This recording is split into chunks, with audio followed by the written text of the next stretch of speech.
Իդեպ Բայրամովը իր վերջին հարցազրույցում անդրադարձել էր նաև պաշտպանության նախկին նախարար Դավիթ Տոնոյանի պատերազմից առաջ արած հայտարարություններին ու դրանք անվանել սադրիչ։ Այսօր Նյուզեմ-ն է խոսել նախկին նախարարի հետ, լսել նրա կարծիքը 44-օրյա պատերազմի մասին։ Տոնոյանը չի ցանկացել մեկնաբանել երկրորդ և երրորդ նախագահներին, որոնք իրենց վերջին հարցազրույցների ժամանակ ասել էին, թե Հայաստանի իշխանությունները իրենց գործողություններով, մասնավորապես բանակցային վերջին առաջարկները մերժելով նպաստել են պատերազմին։ Նախկին նախարարը պատերազմի մասին գնահատականներ չի տվել, ասել է, որ նախ կցանկանար ծանոթանալ ազգային ժողովի քննիչ հանձնաժողովի զեկույցին։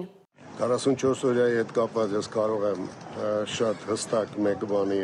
գնահատական տալ, որ հանրության շրջանակներում երկու խնդրի վերաբերյալ, երկու ասացի վերաբերյալ կամ դիրքորոշման վերաբերյալ զինված ուժերի պաշտպանության նախարարության շատ խառը պատկերացումներ կար, երբ որ ասվում էր պետք է կանգնացնել պատերազմական գործողությունները եւ կար մոտեցում, որ պետք է ամեն գնով կանգնացնել։ Կարծում եմ տարբերությունը կա, չէ՞, այդ ամեն ինչի։ Եվ ըստ դրա որոշումները կայացվել են։